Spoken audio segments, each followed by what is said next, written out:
Bonjour à tous et à toutes, bienvenue sur ma chaîne L'apprenti du trading.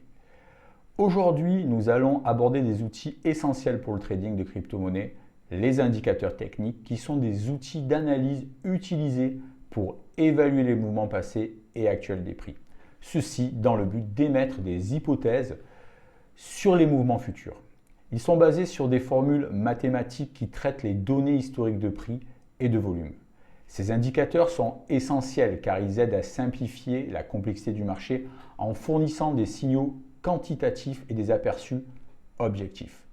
Nous pouvons, et avant de plus les détailler, diviser les indicateurs techniques en plusieurs catégories, chacune servant un objectif différent. Nous avons les indicateurs de tendance, comme les moyennes mobiles, qui aident à identifier sa direction.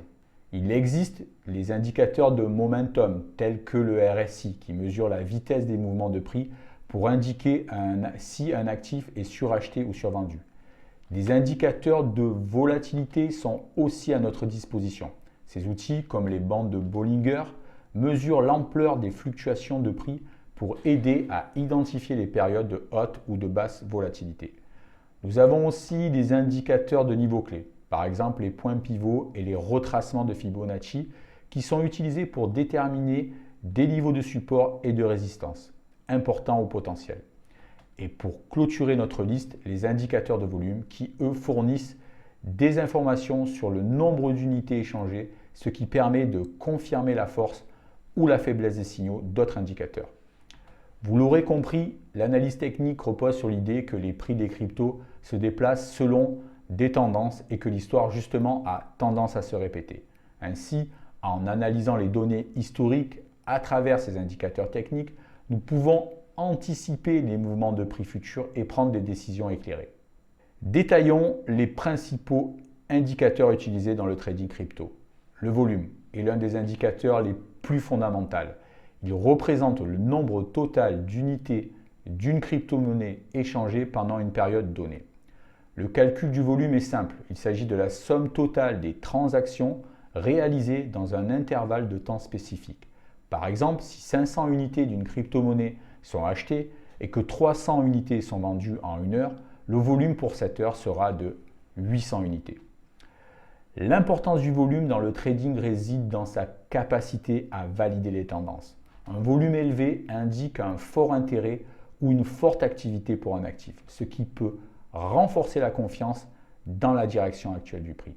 Par exemple, si le prix d'une crypto-monnaie augmente et que le volume associé est également élevé, cela suggère que la tendance haussière est soutenue par une forte participation des traders, renforçant ainsi la validité de la tendance. Inversement, un mouvement de prix sur un faible volume peut être moins fiable. Si une crypto-monnaie connaît une hausse de prix mais que le volume est bas, cela pourrait indiquer un manque d'intérêt général et augmenter le risque d'une inversion de tendance. De plus, le volume peut aider à identifier les points de retournement potentiels.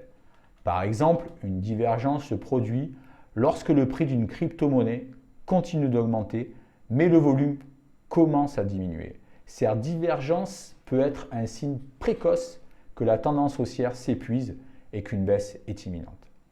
Le volume est également crucial pour interpréter d'autres indicateurs techniques. Par exemple, si un prix franchit une résistance majeure accompagnée d'un volume élevé, c'est généralement considéré comme plus significatif et fiable que si cela se produit sur un volume faible.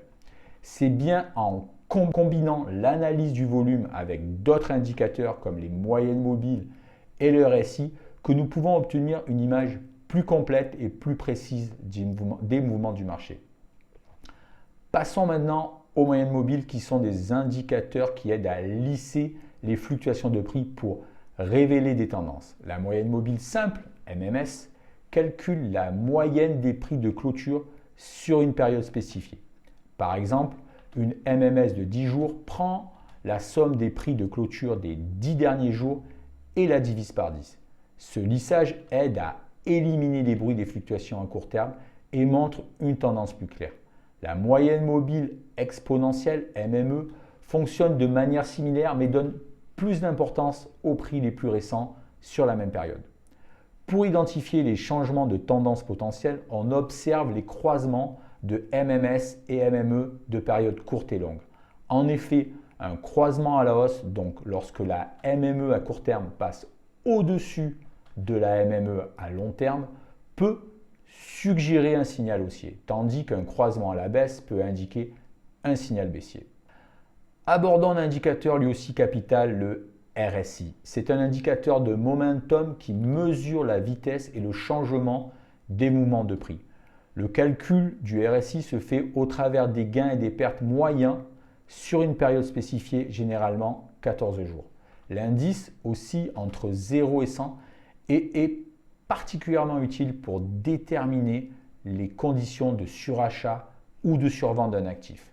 Un actif est généralement considéré comme suracheté lorsque le RSI est au-dessus de 70, ce qui peut indiquer qu'il est peut-être trop évalué et que le marché pourrait bientôt s'inverser à la baisse. Inversement, un RSI en dessous de 30 indique un actif survendu, suggérant qu'il pourrait être sous-évalué et prêt pour un rebond. Cependant, il est important de noter que le RSI peut rester dans des zones de surachat ou de survente pendant de longues périodes, surtout dans des marchés fortement haussiers ou baissiers.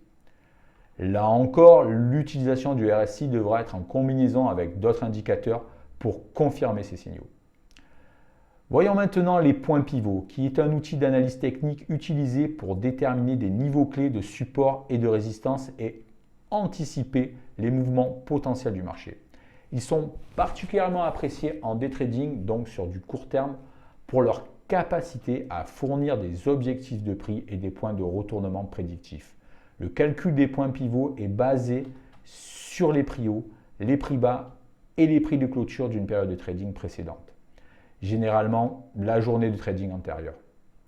Autour de ce point pivot central, plusieurs niveaux de support et de résistance sont calculés. Ces niveaux sont dérivés en utilisant des multiples de l'écart entre le prix haut, le prix bas et le point pivot.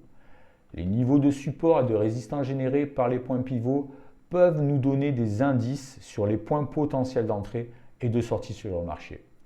Par exemple, si le prix d'une crypto-monnaie approche d'un niveau de résistance et commence à montrer des signes de retournement, cela peut suggérer une opportunité de vendre. Et inversement, bien sûr, si le prix se rapproche d'un niveau de support et commence à rebondir, cela peut indiquer un bon moment pour entrer sur le marché. L'un des avantages des points pivots est leur nature objective, contrairement à d'autres indicateurs qui peuvent interpréter de manière subjective. Les points pivots offrent des niveaux clairs et définis.